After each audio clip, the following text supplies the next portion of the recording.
On the web, there's an additional piece of information that was missing from classical IR, and that's the fact that there's not just raw text, there's also hyperlinks and anchor text. And this idea that the hyperlinks between documents on the web are important was pioneered at IBM and at Google in the late 90s to lead to new ideas in search. The basic ideas come from social network theory, which is an old theory that comes from the humanities about how communities form in citations of scientific documents. One document might reference another document, and this leads to connections.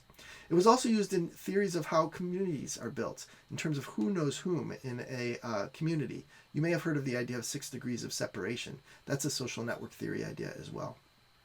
So in the late 90s at IBM, there was a project called Clever, and then at Stanford, there was a paper on an idea called PageRank, which led to Google. And both of these take advantage of links to do better ranking of web search. So the intuition for using the web graph in search is as follows, and this comes from both Google and Clever. If you're an important node in the web, so your page is really important, and you link to my page, well, then I'm important. My page is important. Okay, so if you're important and you link to me, then I must be important too.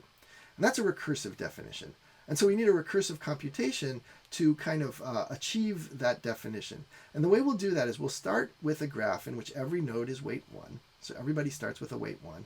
And then we're going to share your weight amongst all your outlinks. And so you're going to give part of your weight 1 link to all your neighbors and keep a little bit for yourself. That's called a damping factor.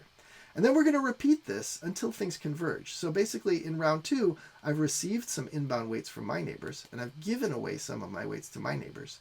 And we keep propagating weight through this graph until everything converges. And at the end of this propagation, the really interesting nodes will have accumulated a lot of weight, and nodes that are related to them will also have weight. And it's interesting that this algorithm in fact computes the first eigenvector of the adjacency matrix of the graph. Okay, that's what this iterative intuition is actually doing. Now, some of you may have thought linear algebra was boring. Obviously, it's really fundamental to this basics of web search. And I'm leaving out a bunch of details here. But this gives you the flavor of how both PageRank and Clever work. It's this propagation of weights through a graph as an iterative computation. And so PageRank works really quite well.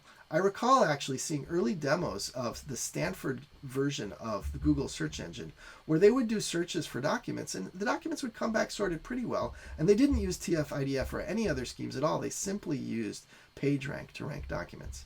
Now, what I've heard since then from my friends who work in the search engine industry is that things like PageRank are very valuable, but they aren't necessarily even the most important factor in getting excellent quality search results. Other factors matter as much or more, and that includes things like taking advantage of anchor text, looking at titled and bold text, and so on.